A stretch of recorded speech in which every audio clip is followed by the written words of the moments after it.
ನಾ ಇವತ್ತು ಎಸ್ಪೆಷಲಿ ಅದಕ್ಕೋಸ್ಕರ ಲೆಕ್ಕ ಕೇಳೋಕ್ಕೆ ನನ್ನ ಪಾಸ್ಬುಕ್ ಕೇಳೋಕ್ಕೆ ಅಂತ ನಾನು ಬಂದಿದ್ದೆ. ಹ್ಮ್ ಅವ್ರು ಏನಂತಾರೆ ನಿರ್ಣಯ ಪುಸ್ತಕನೇ ಕನ್ಸಿಡರ್ ಮಾಡ್ತೀನಿ ಅಂತ ಅಂತಾರೆ ಅವ್ರು. ನಿರ್ಣಯ ಪುಸ್ತಕ ಅಂದ್ರೆ ಅದು ಇವ್ರು ಬರ್ಕೊಂಡ್ ಬರೋದು ಬೇಕಾಗಿಲ್ಲ ನಮ್ಗೆ. ನಾನಂದ್ರೆ ಫಸ್ಟ್ ಆಫ್ ಆಲ್ ನಿಮಗೆ ಆರ್ ಬಿ ಐ ಲೈಸೆನ್ಸ್ ಇಲ್ಲ, ಆರ್ ಬಿ ಐ ಗೈಡ್ಲೈನ್ಸ್ ಇಲ್ಲ. ಹ್ಮ್ ಅವ್ರಿಗೆ ಆರ್ ಬಿ ಐ ಗೈಡ್ಲೈನ್ಸ್ ತೋರಿಸಿದೆ, ಎಸ್ ಪಿ ಅಕೌಂಟ್ ಮಾಡಬೇಕು. ಹ್ಮ್ ಅವ್ರು ಹೇಳಿದ್ರು ನಿಮ್ಮ ಇಂಡಿವಿಜುವಲ್ ಪಾಸ್ಬುಕ್ ಸ್ಟೇಟ್ಮೆಂಟ್ ಕೊಡ್ತೀವಿ, ಲಾಗಿನ್ ಬಂದಾಗಿದೆ ಅಂತ ಹೇಳಿದ್ರು ಅವರು. ಲಾಗಿನ್ ಬಂದಾಗಿದೆ ಅಂತ? ನಿಮ್ ಲಾಗಿನ್ ಅವ್ರು ಯಾಕೆ ಬಂದ್ ಮಾಡ್ತಾರೆ? ಬ್ಯಾಂಕಿಗೆ ಹೋಗಿ ತಗೊಂಡ್ ಬನ್ರಿ, ಲಾಗಿನ್ ಬಂದಾಗ ಏನ್ ಮಾಡ್ತೀರಿ ಅಂತ ನಾನು ಅಂದೆ. ಹ್ಮ್ ಬ್ಯಾಂಕ್ ಹೋಗಿ ತಗೊಂಡ್ ಬನ್ನಿ. ಅವರು ಸದಸ್ಯರಿಗೆ ಟಾರ್ಚರ್ ಮಾಡ್ತಾ ಇದ್ರು ಅವರು. ಹ್ಮ್ ಅವ್ರೇನಂದ್ರು ಮೇಡಮ್ ಅವ್ರ ಲೋನ್ ಎಲ್ಲ ಕಟ್ಟಿಸಿ ನಿಮ್ಮ ಉಳಿತಾಯ ಹಣ ಕೊಡ್ತೀನಿ ಅಂತ ಮಾತಾಡ್ತಾ ಇದ್ರು ಸರ್. ಹ್ಮ್ ನೀವು ನೋಡಿ ನೀವು ಲೀಗಲ್ ಆಕ್ಷನ್ ತಗೊಳ್ಳಿ, ನಾನು ಅಲ್ಲೇ ಪೇ ಮಾಡ್ತೀನಿ. ಇಲ್ಲ ನನಗೆಲ್ಲ ಈಗಲೇ ಪೇ ಮಾಡ್ತೀನಿ ಅಂತ ಅಂದ್ರು ಸರ್. ಹ್ಮ್ ಎಲ್ಲ ಈಗಲೇ ಪೇ ಮಾಡಿ ನಾನು ಮಾಡ್ತೀನಿ, ಪೇ ಮಾಡ್ತೀನಿ, ಬಟ್ ನಾ ಆನ್ಲೈನ್ ಮೆಥಡ್ ಮೂಲಕ ಮಾಡ್ತೀನಿ ಮತ್ತು ಮಂತ್ಲಿ ಪೇಮೆಂಟ್ ಮಾಡ್ತೀನಿ ತಂದೆ. ಹ್ಮ್ ಮಂತ್ಲಿ ಮಾಡ್ತೀನಿ ತಂದೆ. ಅವ್ರು ಅಪ್ಕೊಂಡ್ರು. ಹ್ಮ್ ಇಲ್ಲ ಹಾಗೇನಿಲ್ಲ, ಇಲ್ಲ ನಾನು ಪೇಮೆಂಟ್ ಮಾಡ್ತೀನಿ ಬಟ್ ಮಾಡ್ಬೇಕಲ್ಲ ಅಂದರೆ ನನಗೆ ಸ್ಟೇಟ್ಮೆಂಟ್ ಬೇಕು. ನಿಮ್ಮ ನಿರ್ಣಯ ಪುಸ್ತಕಕ್ಕೆ ಮತ್ತು ಆ ಸ್ಟೇಟ್ಮೆಂಟ್ಗೆ ನಾನು ಕಂಪೇರ್ ಮಾಡಬೇಕು. ನಾನು ಇವಾಗ ನಾನು ಕೊಟ್ಟಿರೋ ದುಡ್ಡಿಗೂ ಅಲ್ಲಿ ನಿಮ್ಮಲ್ಲಿ ನಿರ್ಣಯ ಪುಸ್ತಕದಲ್ಲಿ ದುಡ್ಡಿಗೂ ಕಂಪ್ಯಾರಿಸನ್ ಇಲ್ಲ. ಹ್ಮ್ ಅದಕ್ಕೋಸ್ಕರ ನನಗೆ ಸ್ಟೇಟ್ಮೆಂಟ್ ಬೇಕು, ಆಮೇಲೆ ಪಾಸ್ಬುಕ್ ಬೇಕು ನಮ್ಮ ಉಳಿತಾಯದ್ದು. ಅವ್ರು ಏನು ಹೇಳ್ತಾರೆ ಮತ್ತೆ ಇಲ್ಲ ಸಿ ಸಿ ಅಕೌಂಟ್ ಇರುತ್ತೆ. ಸಿ ಸಿ ಅಕೌಂಟ್ ಯಾಕೆ ಮಾಡ್ತಾರೆ ಗೊತ್ತಾ ನಿಮ್ಗೆ? ಸಿ ಸಿ ಅಕೌಂಟ್ ಯಾಕೆ ಮಾಡ್ತಾರೆ? ಅದು ಸಂಘದ ನಿರ್ವಹಣೆಗೋಸ್ಕರ ಮಾಡ್ತಾರೆ C C account. Loan account ಬೇಕು, ಇಲ್ಲ ಎಸ್ ಬಿ ಅಕೌಂಟ್ ಮಾಡ್ತಾರೆ ಲೋನ್ ಕೊಟ್ಟವ್ರಿಗೆ. ಸಿ ಸಿ ಅಕೌಂಟ್ ಯಾಕೆ ಮಾಡ್ತಾರೆ? ಅವ್ರು ಸಂಘದವ್ರು ಮಾಡ್ಕೋಬೇಕು. ಎಲ್ಲ ನಿಮ್ಮ ಕಡೆ ಇಟ್ಕೊಂಡ್ರೆ ಸಂಘದವ್ರು ಹೆಂಗೆ ಮೇಂಟೈನ್ ಮಾಡಬೇಕಲ್ಲ ಅಂತ ಹಂಗೆ. ಅವರು ಅಷ್ಟು ರ್ಯಾಶ್ ಮಾತಾಡ್ತಾ ಇದ್ರು. ಬಟ್ ಸರ್ ನನಗೆ ಇಷ್ಟೆಲ್ಲ ಇನ್ಫಾರ್ಮೇಶನ್ ಬೇಕು, ತಪ್ಪಲ್ಲ, ನಾವು ಯಾವಾಗಲೂ ಕೇಳ್ಬೋದು. ಇಷ್ಟು ದಿನ ಯಾಕೆ ಕೇಳಿಲ್ಲ ತಂದ್ರು. ಇಷ್ಟು ದಿನ ನಮ್ಗೆ ಗೊತ್ತಿರಲಿಲ್ಲ, ಯಾವಾಗ ಬೇಕಾದ್ರೆ ನಮ್ಗೆ ರೈಟ್ಸ್ ಇದೆ ಕೇಳಕ್ಕೆ ನಾನು ಅಂದೆ. ಯಾವಾಗ ಬೇಕಾದ್ರೆ ಕೇಳಕ್ಕೆ ರೈಟ್ಸ್ ಇದೆ ಅಂದೆ. ಅವಾಗಲೇ ಬರ್ತಿದ್ದೀವಲ್ಲ ಅಂತಂದ್ರು. ಸೈನ್ ಮಾಡಿ ನೋಡಿ ಅಂತಂದ್ರು. ಸರ್ ಮತ್ತೆ ಎಲ್ ಐ ಸಿದು ರಿಸಿಪ್ಟ್ ಕೊಟ್ಟಿದ್ದು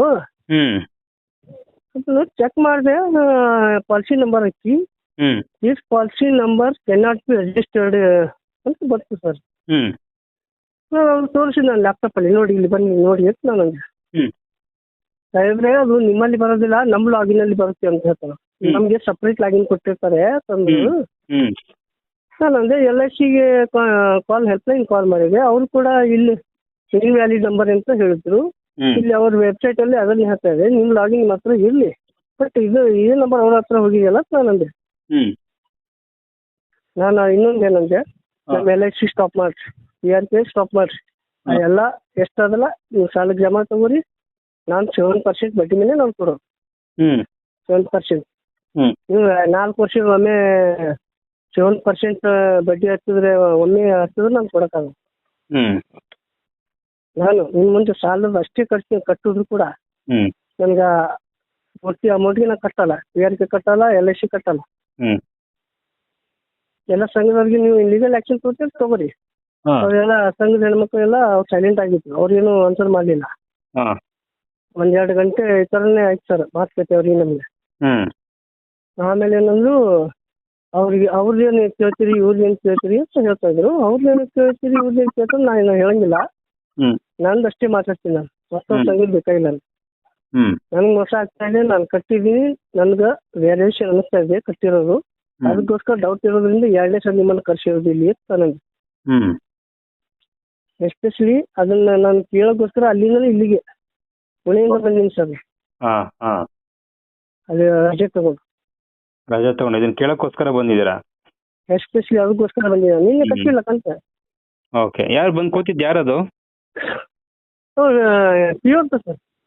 ಪಿಒನಾ? ಹಾಂ ಸರ್. ಪಿಒನ ಎಸ್ ಪಿನಾ? ಹಾಂ ಸರ್.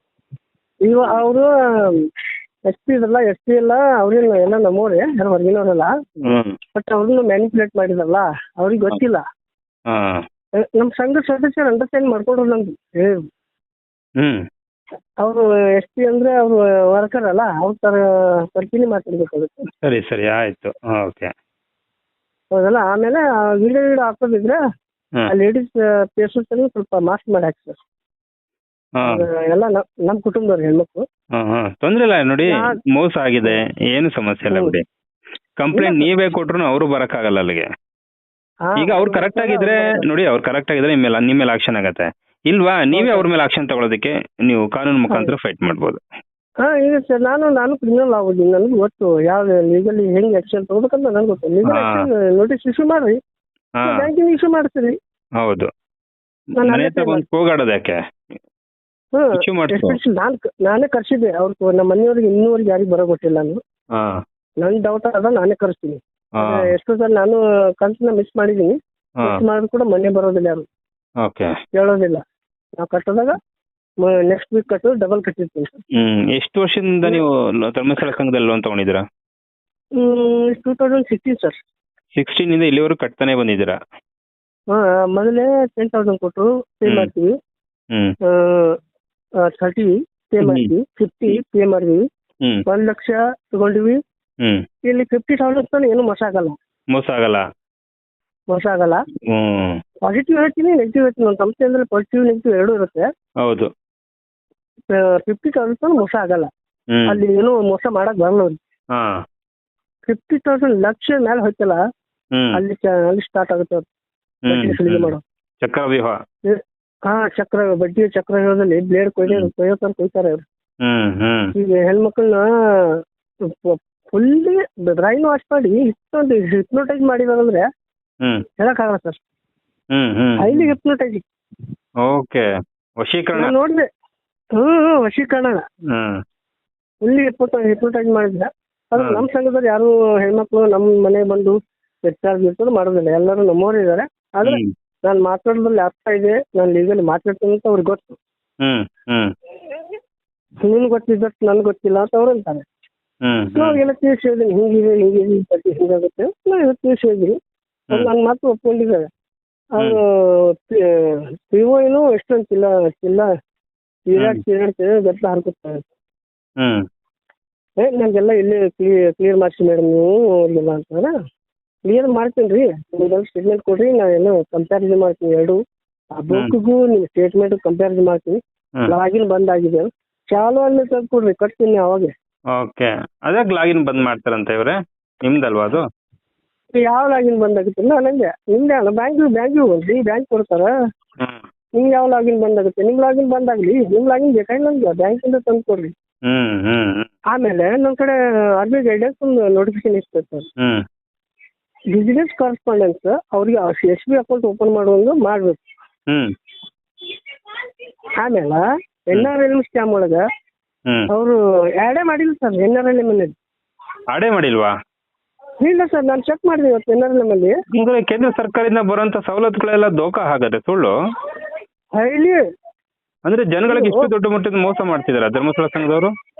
ಹೌದು ಸರ್. ಇದು ಇನ್ನೊಂದು ಹೇಳ್ಬೇಕಂದ್ರೆ, ನಮ್ಮ ದೇಶದ ಎಕನಾಮಿ ಇಷ್ಟೊಂದು ಹೊರತಾ ಬೀಳ್ತಂದ್ರೆ, ಈಗ ಈ ಹೆಣ್ಮಕ್ಳು ಸ್ವಸಹಾಯ ಸಂಘ ಮೂಲಕ ಬ್ಯಾಂಕಿಗೆ ಲೋನ್ ತಗೋತಾರೆ, ಬಿಸ್ನೆಸ್ ಮಾಡ್ತಾರೆ, ಬ್ಯಾಂಕಿಗೆ ಬಡ್ಡಿ ಬರುತ್ತೆ. ಅದು ಬೇರೆ ಕಡೆ ಅವ್ರು ಇನ್ವೆಸ್ಟ್ ಮಾಡ್ತಾರೆ, ಆ ಕಡೆಯಿಂದ ಬಡ್ಡಿ ಬರುತ್ತೆ, ಎಕನಾಮಿಕ್ ಗ್ರೋತ್ ಆಗುತ್ತೆ, ರೀಸೈಕಲ್ ಆಗುತ್ತೆ ಎಲ್ಲ. ರೀಸೈಕಲ್ ಆಗುತ್ತೆ. ರಿಸೆಷನ್ ಬೂಸ್ಟ್ ಭೂಮು ಹಿಂಗಾಗುತ್ತಲ್ಲ, ರೀಸೈಕ್ಲಿಂಗ್ ಆಗುತ್ತೆ ಎಕನಾಮಿ. ಆದ್ರೆ ಇಲ್ಲಿ ಏನಾಗುತ್ತೆ ಗೊತ್ತಾ, completely cash. It means black money. Economically ಸಿಗೋದಿಲ್ಲವಲ್ಲ. ರೀಸೆಂಟ್ ಆಗಿ ಏನೋ ಪಾನಿಪುರಿ ಮಾಡಿ ಒಂದ್ ಇಯರ್ ನಲ್ಲಿ ಪಾನಿಪುರಿ 1 ಕೋಟಿ ರೂಪಾಯಿ ಟ್ರಾನ್ಸಾಕ್ಷನ್ ಆಯ್ತು ಅಂತ ಅವ್ನಿಗೆ ನೋಟಿಸ್ ಕಳ್ಸಿದ್ರು. ಇವ್ರು ಯಾರು ಕಳ್ಸಲ್ವಾ? ಹೌದು, ಎಷ್ಟು 1.5 ಲಕ್ಷ ಕೋಟಿ ಅಂತ ಹೇಳ್ತಾ ಇದ್ರು. ಇದು ಇಯರ್ಲಿ 1 ಲಕ್ಷ ಕೋಟಿ ಮ್ಯಾಚ್ ಸರ್. ಅಲ್ಲ ಸರ್, ಈಗ ನೀವು ಇಷ್ಟೊಂದೆಲ್ಲ ಪ್ರಶ್ನೆಗಳನ್ನ ಕೇಳೋದಿಲ್ಲ, ನೀವು ಇಷ್ಟೊಂದೆಲ್ಲ ಜಾಣ್ರು ಅಂತ ಗೊತ್ತಿದ್ರು ಕೂಡ ನಿಮ್ಮನ್ನೇ ಅವರು ಗೊಬಾಲ್ ಮಾಡಕ್ ನೋಡ್ಬಿಟ್ರ ಅಂತ? ನಾನಂದೆ don't try to police, don't try to manipulate me. I am not uneducated, I am highly educated. Super. ನಾನು ಅವರು ಹೇಳ್ಕತ್ರ ಅದು ಅಲ್ಲ, ನೀವು unnecessary must and should necessary ಅಂತ ಕ್ವಶನ್. ಆ ವ್ಯಕ್ತಿ ಇಂಡಿವಿಜುವಲಿ ಒಳ್ಳೆ ವ್ಯಕ್ತಿನೇ, ಬಟ್ ಅವ್ನು ಸಾಂಸ್ಥಿಕವಾಗಿ ಈಸ್ ಬ್ಯಾಡ್ ಗಾಯ್. ಅಲ್ಲ, ಅವರು ಅಲ್ಲಿ ಟ್ರೈನಿಂಗ್ ಏನ್ ಕೊಟ್ಟಿರ್ತಾರೋ ಅದ್ರ ಪ್ರಕಾರನೇ ಅವ್ನು ಮಾತಾಡ್ಬೇಕು. ಇದು ನಿಮ್ಗೆ ಈ ತರ ಎಕ್ಸರ್ಸೈಸ್ ಮಾಡಿ ನಿಮ್ಗೆ ಈ ತರ ದ್ರೋಹ ಮಾಡಿದ್ರೆ ಇನ್ನು ಹೆಣ್ಮಕ್ಳನ್ನ ಯಾವ ರೀತಿ ವಶೀಕರಣ ಮಾಡಿರ್ಬೋದು ಈ ತರ ವಿಷಯದಲ್ಲಿ? ಹೆಣ್ಮಕ್ಳು ಬಡ ಬಡ ಬಡ ಬಡ ಬಾಯಿ ಬಡ್ಕೊಂಡು ಹೆಣ್ಮಕ್ಳು ಬಾಯಿಗೆ ಮಾತಿ ಬರ್ಬಿಡೋದು ಹಾಂ ಅಷ್ಟೊಂದು ಮಾತಾಡ್ತಾರೆ ಸರ್. ಹೆಣ್ಮಕ್ಳು ಹ್ಞೂ ಇವ್ ಹೆಣ್ಮಕ್ಳಿಗೆ ಅಷ್ಟು ಮಾತಾಡ್ಸಿ ಸೈಲೆಂಟ್ ಮಾಡ್ಬಿಡ್ತಾರೆ. ಅವ್ರು ಏನ್ ಹೇಳ್ತಾರೆ, ಹಾಂ ಸರ್ ಆಯ್ತಮ್ಮ ಹೌದು. ಆಯ್ತಮ್ಮ ಹೇಳಿದ್ರಮ್ಮ ಮೇಡಮ್ಮು ಅಮ್ಮ ಅಮ್ಮ ಅಂದು ಹ್ಮ್ ಇಷ್ಟು ಫುಲ್ ಹಿಪ್ನೋಟೈಸ್ ಮಾಡ್ಬಿಟ್ಟಿದ್ದಾವೆ. ಮಾಡ್ಬಿಟ್ಟು ಮುಂಡ ಅಂದೆ ಹಾಂ ಇಷ್ಟು ಅಂದೆ ನಿಮ್ ಧರ್ಮಸ್ಥಳ ಸಂಘಕ್ಕೆ first of all RBI licence ಇಲ್ಲ, ಹಾಂ ಆರ್ಬಿ ಲೈಸೆನ್ಸ್ ಇಲ್ಲ. ಇನ್ನೂ ಸ್ವಲ್ಪ ಅವ್ನ್ ಲೆಕ್ಕ ಮಾಡಕ್ ಹೋದೆ. ಆಮೇಲೆ ನಂದು ವಿಡಿಯೋ ಕಟ್ಟಾಯ್ತು. ಹ್ಮ್ ಲೆಕ್ಕ ಇನ್ನೂ ಮಾಡ್ಬಿಟ್ಟು ಮಾಡಿದ್ದೆ. ಅದು ಲೆಕ್ಕ ಮಾಡೋದ್ರಲ್ಲಿ ವಿಡಿಯೋ ಕಟ್ಟಾಯ್ತು. ಹಾಂ ಅಷ್ಟೇ ನೀವು ಮಾಡ್ಬೇಕು ಸರ್. ಇರ್ಲಿ. ಸೊ ಸರಿ, ಇವಾಗ ನೀವು 6-7 ವರ್ಷದಿಂದ ಕಟ್ತಾ ಬಂದಿದ್ದೀರಾ. 2016 ಸರ್. 9 ಇಯರ್ಸ್ ಬಂದಿದ್ದೀರಾ. ಪ್ರತಿ ಸ್ಟೇಟ್ಮೆಂಟ್ ನೀವು ತಗೋಬೇಕು. ಆಮೇಲೆ PRK ಬಾಂಡ್ ಏನು ಅಂತ ನೀವು ತಗೋಬೇಕು. ಕೈಯಲ್ಲಿ ಮುಟ್ಟಾರು ನೋಡ್ಬೇಕು, ಅದೇನು ಅಂತ ನೋಡ್ಬೇಕು ನೀವು. ಆಮೇಲೆ ಇರಲ್ಲ ಅಂತ ಹೇಳ್ತಾರೆ ಸರ್. ಏನು PRK ಬಾಂಡ್ ಇರಲ್ಲ ಅಂತ ಹೇಳ್ತಾರೆ. ಮತ್ತೆ ಯಾಕೆ ದುಡ್ಡು ಕಟ್ಟಿಸ್ಕೊತಾವ್ರೆ? ಅದು ಇನ್ಶೂರೆನ್ಸ್ ಅಂತ ಸರ್. ಸಾಲಕ್ಕೆ ಭದ್ರತೆ ನೀವು ಡೆತ್ ಆದ್ರೆ ಮತ್ತೆ ಇಲ್ಲಿ ಲೈಫ್ ಇನ್ಶೂರೆನ್ಸ್ ಇಲ್ಲ ಇದೆಯಲ್ಲ, ಇನ್ನೊಂದು ಇದೆಯಲ್ಲ, LIC ಇಲ್ಲ ಇದೆಯಲ್ಲ. LIC ನಿಮ್ಗೆ ಬೇಡ ಆದ್ರೆ ನೀವು ಕ್ಯಾನ್ಸಲ್ ಮಾಡ್ಕೋಬಹುದು. ದುಡ್ಡು ಬರುತ್ತೆ ನಿಮ್ಗೆ 30% ಬರುತ್ತೆ ಅಂದ್ರು. ಅದನ್ನ ಬರ್ಕೊಡಕ್ ಹೇಳಿ ಅವ್ರಿಗೆ. ಅದನ್ನೆಲ್ಲ ಬರ್ಕೊಡ್ಬೇಕಲ್ವಾ? ನಾನು ಅನ್ನಂದೆ ಮೊದಲು ನಮ್ಮ ಸಂಘದ ಎಲ್ಲ ಸದಸ್ಯರನ್ನ NRM ಅಲ್ಲಿ ಆ್ಯಡ್ ಮಾಡ್ರಿ ಮೊದಲು. 3.5% ಸೆಂಟ್ರಲ್ ಗೌರ್ಮೆಂಟ್ ಇಂದ ನಮ್ಗೆ ಸಬ್ಸಿಡಿ ಬರ್ತಲ್ಲ. 3.5%, 3%? 3.5 ಸರ್. ಅದು 7% ಇರ್ತಲ್ಲ ಸೊಸೈಟಿ ಸಂಘಗಳಿಗೆ. Deen Dayal Antyodaya national rural livelihood mission national urban livelihood mission NRLM rural livelihood mission. ಅದ್ರಲ್ಲಿ ನಮ್ಗೆ ಸಬ್ಸಿಡಿ ಬರುತ್ತಲ್ಲ. ಓಕೆ, ಈಗ ನೀವು ಹೇಳೋದು ಕರೆಕ್ಟ್ ಪಾಯಿಂಟ್ ಬಂದ್ರಿ. ಈ ಸಂಘ RBI ಗೈಡ್ಲೈನ್ಸ್ ಅಲ್ಲಿ ನಡೀತಾ ಇಲ್ಲ. ನಾನು ಅದನ್ನ ಹೇಳಿದೆ, ನೀವು RBI ಗೈಡ್ಲೈನ್ಸ್ ಇಲ್ಲ ನಮ್ದು ಇದು ಗೈಡ್ಲೈನ್ಸ್. ನೀವು ಗೈಡ್ಲೈನ್ಸ್ ಹೇಳ್ಬಿಡಿ, ನಾನು ಗೈಡ್ಲೈನ್ಸ್ ಕೊಡ್ತೀನಿ ನೋಡಿ. RBI ಗೈಡ್ಲೈನ್ಸ್ ಸುಗ್ರೀವಾಜ್ಞೆ ಕ್ಲಿಯರ್ ಆಗಿ ಹೇಳಿದೆ. ಲೈಸೆನ್ಸ್ ಇಲ್ಲ ಸಂಸ್ಥೆಗಳು ಲೋನ್ ಕಟ್ಟುವಂಗಿಲ್ಲ ಅಂತ ಕ್ಲಿಯರ್ ಆಗಿ ಹೇಳಿದೆ. ನಮ್ ಲೈಸೆನ್ಸ್ ಇದೆ, ನೀವು ಹಾಕೋರಿ. ಮೆಡಿಕಲ್ ಶಾಪ್ನವ್ರು ಹಾಕೋತಾರೆ, ಒಬ್ಬ ಡಾಕ್ಟರ್ ಇದ್ದವ್ರು ಲೈಸೆನ್ಸ್ ಹಾಕೋತಾರೆ. ಅಂಗಡಿನೂ ಕೂಡ ಡಬ್ಬ ಅಂಗಡಿ ಮೇಲೆ ಹಾಕೊಂಡಿರ್ತಾನೆ ನೋಡಿ ಅವನು, ಕಾರ್ಪೊರೇಷನ್ ಇಂದನೋ ಅಥವಾ ಏನೋ ಒಂದ್ ಕಡೆ ಬಂದಾಗ. ಹೌದಾ? ಸಣ್ಣ ಕಿರಾಣಿ ಅಂಗಡಿಯವ್ರು ಕೂಡ ಹಾಕೋತಾರೆ ಸರ್. ಹಾಕೋತಾರೆ. ಅದಕ್ಕೋಸ್ಕರ ನಾನು ಅಂದೆ, ನಮ್ಗೆ ಇವೆಲ್ಲ ಈ ಸಲ ಮ್ಯಾನಿಪುಲೇಟಿಂಗ್ ಮಾಡೋದು ನೋಡಿ ಹೇಳ್ರಿ, ನಮ್ಗೆ ಸ್ಟೇಟ್ಮೆಂಟ್ ಕೊಡಿ. ನಾ ಅದನ್ನ ಎರಡು ಕಂಪೇರ್ ಮಾಡ್ತೀನಿ. ಕಂಪೇರ್ ಮಾಡಿದ ನಂತರ ನಿಮ್ಗೆ ಕಟ್ತೀನಿ ತಂದೆ. ಕಟ್ತೀನಿ ಅಂದ್ರೆ ಅದೆಲ್ಲ ಮುಗಿದೋಯ್ತು. ಸರಿ, ತಿಂಗಳಿಗೆ ಒಮ್ಮೆ ಕಟ್ಟೋದು ನಾನು ಅಂದೆ. ನನಗೆ ಇವ್ರು ಯಾರು ಸಂಘದ ಸದಸ್ಯರಲ್ಲ ಅವರೇ ತಗೊಳ್ಳಿ, ತಿಂಗಳಿಗೆ ಒಮ್ಮೆ ಕಟ್ತಾನೆ. ನೀವು ವಾರ ಬರೋದಿಲ್ಲ. ನೀನು ಏನು ಇನ್ಶೂರೆನ್ಸ್ ಕಟ್ಟೋದಿಲ್ಲ, LIC ಕಟ್ಟೋದಿಲ್ಲ. ನನ್ನ ಅಮೌಂಟ್ ವಾಪಸ್ ತರಬೇಕು. ಆಮೇಲೆ ನಮ್ದೆಲ್ಲ NRLM ಬರ್ಬೇಕು ಎಲ್ರು ಸದಸ್ಯರು. ನಿನ್ನೆ ಬಂದೆ ಸರ್, ಇವತ್ತು ಬೆಳಿಗ್ಗೆ ಅದು NRLMದು ಮತ್ತೆ LICದು ಎಲ್ಲ ರಿಸರ್ಚ್ ಮಾಡಿದೆ ಸರ್ ನಾನು. ಎಲ್ಲ ಇದರಲ್ಲಿ ವೆಬ್ಸೈಟ್ ಎಲ್ಲ ಬೇಕಂತ ಬರ್ತಾ ಇತ್ತು. ಇನ್ವ್ಯಾಲಿಡ್ ಪಾಲಿಸಿ ನಂಬರ್ ಅಂತ ಬರ್ತಾ ಇತ್ತು. ಮತ್ತೆ NRLM ಸ್ಕೀಮ್ದು ನೋಡ್ಕೊಂಡೆ. ಅದು ಒಂದು ಸ್ವಲ್ಪ ಡಿಸ್ಟ್ರಿಕ್ಟ್ ವೈಸ್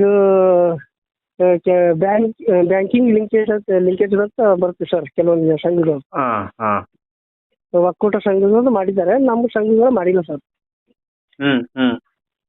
ಈ ತರ ಈಗ NRLMದು ಲಿಂಕ್ ಮಾಡ್ಬಿಟ್ರೆ ಕೇಂದ್ರ ಸರ್ಕಾರದಿಂದನೇ ನೀವು ಇವ್ರಿಗೆ ನೀವ್ ಹೇಳಿದಂಗೆ 3-4% ದುಡ್ಡೇ ಬಂದ್ಬಿಡುತ್ತಲ್ಲ, ಅಲ್ಲಿ ಬಡ್ಡಿನೇ ಕಮ್ಮಿ ಆಗ್ಬಿಡುತ್ತೆ. ಅಂದ್ರೆ ಇಡೀ ಧರ್ಮಸ್ಥಳ ಸಂಘದಲ್ಲಿ ಇಷ್ಟು 65 ಲಕ್ಷ ಹೇಳ್ತಾರೆ.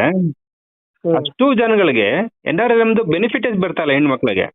ಇಲ್ಲ ಬರ್ತಾ ಇಲ್ಲ ಸರ್. ನಾನು ಚೆಕ್ ಮಾಡ್ದೆ ಸರ್. ಖುದ್ದು ನಮ್ಮ ಊರಲ್ಲಿ 40 ಸಂಘ ಇದೆ. 40ರಲ್ಲಿ 33 ಸಂಘ ಮಾತ್ರ NRLM. ಅವು ಧರ್ಮಸ್ಥಳ ಸಹಕಾರಿ ಸಂಘ ಅಲ್ಲ, ಅವು ಒಕ್ಕೂಟ ಸಂಘಗಳು. ಇವ್ರ ಜೊತೆ ಇಲ್ಲ ಅವು. ಅದೇ ಡುಪ್ಲಿಕೇಶನ್ ಮಾಡ್ಕೊಂಡು ಅವರು ಒಕ್ಕೂಟ ಸಂಘ ಮಾಡ್ಕೊಂಡಿದ್ದಾರೆ. ಓಕೆ, ಹಾಗಾದ್ರೆ ಇಲ್ಲಿ ಧರ್ಮಸ್ಥಳ ಸಂಘ ಪೂರ್ತಿ ದ್ರೋಹ ಮಾಡ್ತಿದೆ ಜನಗಳಿಗೆ. ಬಡವರನ್ನ ಹಿಂಡಿ ಹಿಪ್ಪೆ ಮಾಡಿ ಇನ್ನೂ ಬಡವರನ್ನ ಕೀಳು ಮಟ್ಟಕ್ಕೆ ತಳ್ತಾ ಇದೆ. ಹೌದೌದು, ಎಕನಾಮಿಕ್ ಬಹಳ ದೊಡ್ಡ ಹೊಡ್ತಾ ಇದೀವಿ ಸರ್. ಹೊಡ್ತಾ ಇದೆ. ನಮ್ಮ ದೇಶ 1 ಲಕ್ಷ ಕೋಟಿ ಅಂದ್ರೆ ಕರ್ನಾಟಕ ಅರ್ಧ ಬಜೆಟ್ ಸರ್. ಕರ್ನಾಟಕದ ಬಜೆಟ್ ಅದತ್ರ ಆಯ್ತು, ಅರ್ಧ ಬಜೆಟ್.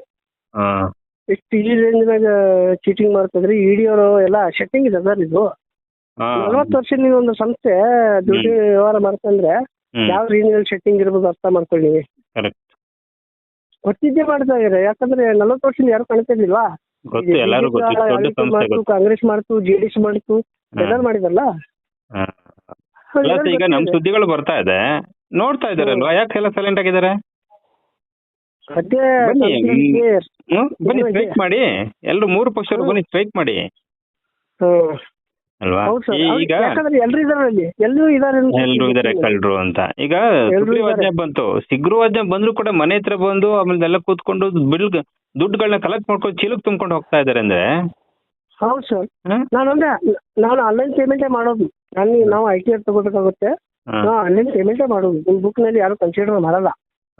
ITR ನಲ್ಲಿ ನಾವು ಲೋನ್ ಪೇಮೆಂಟ್ ಮಾಡಿ ನೋಡ್ರಿ, ಅವ್ರು ಫೋನ್ ಪೇ ಮಾಡೋದು, ಅವ್ರಿಗೆ ನಮ್ಮ ಪರ್ಸನಲ್ ವ್ಯವಹಾರ ಇರೋದು, ನೀವು ಇಷ್ಟೇ ಬಿಟ್ಟು ಕನ್ಫ್ಯೂಸ್ ಆಗೋದು, ಅದು ನಮ್ಗೆ ಬೇಡ. ಡೈರೆಕ್ಟ್ ನಿಮ್ಗೆ ಪೇಮೆಂಟ್ ಮಾಡ್ತೀವಿ, ನಿಮ್ಗೆ ಡೌಟೇ ಬೇಡ. ಇಲ್ಲ ನಮ್ಮ ಅಕೌಂಟಿಗೆ ನೀವು ಡೆಬಿಟ್ ಮಾಡ್ಕೊಳ್ಳಿ. ಅದೇ ನಾನು ಅಮೌಂಟ್ ಇರ್ತೀವಿ ನಮ್ಮ ಅಕೌಂಟಲ್ಲಿ, ನಮ್ಮ ಅಕೌಂಟಿಗೆ ಡೆಬಿಟ್ ಮಾಡ್ಕೊಳ್ಳಿ. ಮಾಡ್ಕೊಳ್ಳಿ, ಅವ್ರು ತಗೊಳ್ಳಿ, ಅವರು ನೀವು ಅಕೌಂಟ್ ಹಾಕೊಳ್ಳಿ, ನಿಮ್ಮ ಅಕೌಂಟ್ ಇಂದ ಅವ್ರು ತಗೊಳ್ಳಿ, ಆ ಸಿಸ್ಟಮ್ ಮಾಡ್ಕೊಳ್ಳಿ. ನಮ್ಮ ಅಕೌಂಟಿಗೆ ಡೆಬಿಟ್ ಮಾಡ್ಕೊಂಬಿಡಿ. ನೀವೇ ಕೊಟ್ಟಿದ್ರಲ್ಲ ಲೋನು, ನೀವು ಕೊಟ್ಟಿದ್ರೆ ಬ್ಯಾಂಕ್ ಅವ್ರು ಕೊಟ್ಟಿದ್ರೆ ಡೆಬಿಟ್ ಮಾಡ್ಕೊಳ್ಳಿ.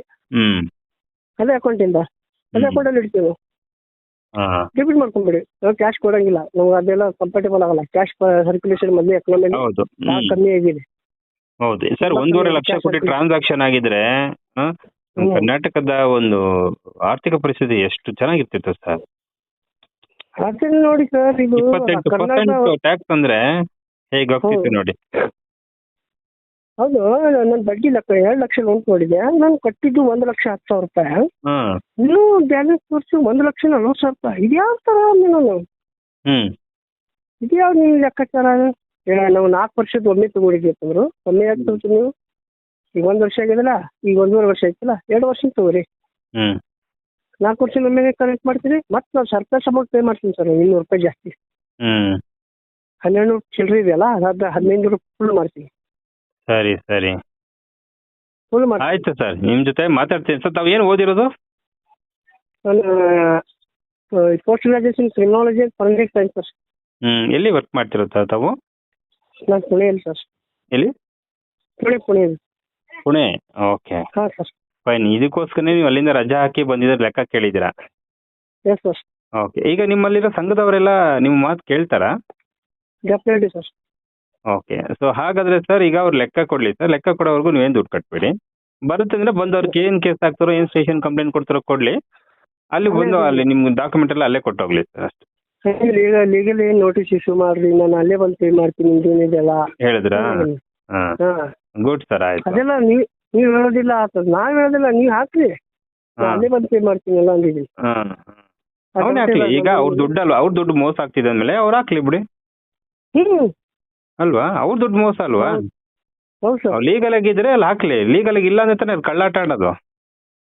ಅಲ್ಲೇ ಕೆಲವೊಬ್ರು ಫೋನ್ ಮಾಡ್ತಾರಲ್ಲ, ಯಾರೋ ಸಾಗರ್ ಮಹಾಬಲೇಶ ಅಂತ, ಏನು ಮಾತಾಡ್ದ ಎಷ್ಟೊಂದು ಹೊಲಸು. ಅವ್ನು ನಮ್ಮ ಉತ್ತರ ಕನ್ನಡದಲ್ಲಿ ಸಿಗ್ಬೇಕು, ಅವ್ನು ಕರಿ ನೀರು ಹರಿಸ್ಬಿಡ್ತೀವಿ. ಅಲ್ಲ ಮಾತಾಡೋದು ಸ್ವಲ್ಪ ನಾಲ್ಗಿನ ನರ ಇಲ್ಲ ಅಂದ್ರೆ ಹೆಂಗ್ ಬೇಕು ಮಾತಾಡಕ್ ಆಗಲ್ಲ. ನೋಡಿ ಸರ್, ನಮ್ಗೆ ನಿಮ್ಮಂತವ್ರು ಒಳ್ಳೆಯವರು ಮಾತಾಡ್ತಾರೆ, ಅಂತ ದ್ರೋಹಿಗಳು ಕಚಡಗಳು ಮಾತಾಡ್ತಾರೆ. ಆಮೇಲೆ ಎಲ್ಲಾನು ಸರಿಸಮನಾಗಿ ತಗೊಳ್ಳೋಣ, ತೊಂದ್ರೆ ಇಲ್ಲ ಸರ್, ನಾವು ಮಾಧ್ಯಮದವರು. ಅದು ಸರಿ. ಈಗ ಎಷ್ಟೋ ಜನಕ್ಕೆ ಒಳ್ಳೇದಾಗಿದೆ ನನ್ನ ಕಾರ್ಯಕ್ರಮದಿಂದ, ಹಾಗಂತ ನನ್ಗೇನು ಅವ್ರು ಸ್ಯಾಲ್ರಿ ಕೊಟ್ಟಿಲ್ಲ, 1 ರೂಪಾಯಿ ನನ್ಗೆ ಕೊಟ್ಟಿಲ್ಲ ಅವರು. ಸರ್ ಇಲ್ಲ, ಇಲ್ಲಿ ಯೋಚನೆ ಮಾಡಿ. ಒಂದು ವೇಳೆ ನೀವು ಧರ್ಮಸ್ಥಳದ ವಿರುದ್ಧವಾಗಿ ಮಾತಾಡ್ತಿರಲ್ಲ, ಒಂದ್ ವೇಳೆ ನಿಮ್ ಕೋಟಿ ಆಫರ್ ಕೊಡ್ಬೋದಲ್ಲ, ಅವ್ರ ಮನ್ಸು ಮಾಡಿದ್ರೆ ನೀವು ಅವ್ರ ಪರವಾಗಿ ಮಾತಾಡ್ಬೋದಿತ್ತಲ್ಲ. ಹೌದಲ್ಲ, ನೀವು ಈ ಧರ್ಮಸ್ಥಳ ಪರವಾಗಿ ಮಾತಾಡ್ತಾರಲ್ಲ, ಅವ್ರು ಕೇಳೋರು, ಅವ್ರು ಮಾತಾಡೋರಿಗೆ ಕೇಳಿ ನೋಡ್ತಿರ್ಬೋದು ಈ ಕಾರ್ಯಕ್ರಮ. ಅವ್ರಿಗೆ ಹೇಳ್ತೀನಿ, ಒಂದ್ ವೇಳೆ ಹಿಂಗಾಗಿ ಇಲ್ಲಿ ಯೂಟ್ಯೂಬ್ ಅಲ್ಲಿ ಇಷ್ಟೆಲ್ಲ ಕಷ್ಟಪಟ್ಟಿದ್ದೀನಿ ಯಾಕೆ ಬೇಕಾಗಿತ್ತು? ಧರ್ಮಸ್ಥಳ ಸಂಘದ ಫಾಲೋವರ್ಸ್ ಇರ್ತಾರ, ಅವ್ರ ಕಡೆಯಿಂದ ಫೋನ್ ಮಾಡಿಸೋದು, ಅವ್ರ ಬಗ್ಗೆ ಪಲ್ಟು ಮಾತಾಡಿದ್ರೆ ನಿಮ್ಗೆ ಕೋಟಿ ಆಫರ್ ಮಾಡ್ತಾರಲ್ಲ ಅವ್ರಿಗೆ. ಮತ್ತೆ ಅಲ್ವಾ, ನನ್ಗೆ ಆಗುತ್ತಲ್ಲ, ನಿಮ್ಗೆ ಹಾಕ್ಬೇಕು, 100 ಲಕ್ಷ ಬನ್ನಿ ಮಾಡ್ಬೋದಿತ್ತು. ಬಟ್ ಯಾಕೆ ನಿಮ್ಗೆ ಜನಪರ ಕಾಳಜಿ ಇದೆ, ನಿಜವಾದ ಮಾಧ್ಯಮ ಧರ್ಮ ನಿಮ್ಮ ಹತ್ರ ಇದೆ. ಒಂದು ಬಡ ಹೆಣ್ಣು ಮಕ್ಕಳು ಸತ್ರು ಕೂಡ ಅದು ಸಾವೇ ಅಲ್ವಾ ಸರ್, ನಷ್ಟ ಅಲ್ವಾ ಸರ್? ಶ್ರೀಮಂತ ಸತ್ರ ಮಾತ್ರ ಹೋಗ್ತಾರೆ ಇವರು. ಬಡವ್ರು ಸತ್ರೆ ಬಂದು ತೊಪ್ಪೆ ತೆಗೆದ್ಬಿಟ್ಟು ಕೆಳಗಡೆ ಇಟ್ಬಿಟ್ಟು ಒಂದು ಹೂ ಇಟ್ಬಿಟ್ಟು ಹೊಟ್ಟೋಗ್ತಾರೆ. ಆಮೇಲೆ 3 ಪಕ್ಷದವರು ಬಂದು ರಾಜಕೀಯ ಮಾಡ್ತಾರೆ. ಇವಾಗ ಮಾಡ್ಬೇಕಲ್ವಾ ಸರ್? ಈ ತರ ಮಾಡ್ತಾ ಇಲ್ಲಿ ನಿಮ್ಮ ಹತ್ರ ನಾನು ಕಾಲ್ ಮಾಡಿ ಟಚ್ ಅಲ್ಲಿ ಇರ್ತೀನಿ ಸರ್ ನಿಮ್ಮ ಹತ್ರ. Okay sir. ಓಕೆನಾ? ನಿಮ್ಮ ಹೆಸರು? ನನ್ನ ಹೆಸರು ಮೊಹಮ್ಮದ್. ಮೊಹಮ್ಮದ್. ಓಕೆ. ಯಾವ ಊರು ಸರ್? ಇನ್ನೊಂದು ಬಿಜಾಪುರ ಡಿಸ್ಟಿಕ್ ಚರ್ಚನ್ sir. Okay thank you sir, number save ಮಾಡ್ಕೊಂಡಿರ್ತೀನಿ. ಓಕೆ ಸರ್, ಶಿವ ಇದೆ ಸರ್. ಸರಿ.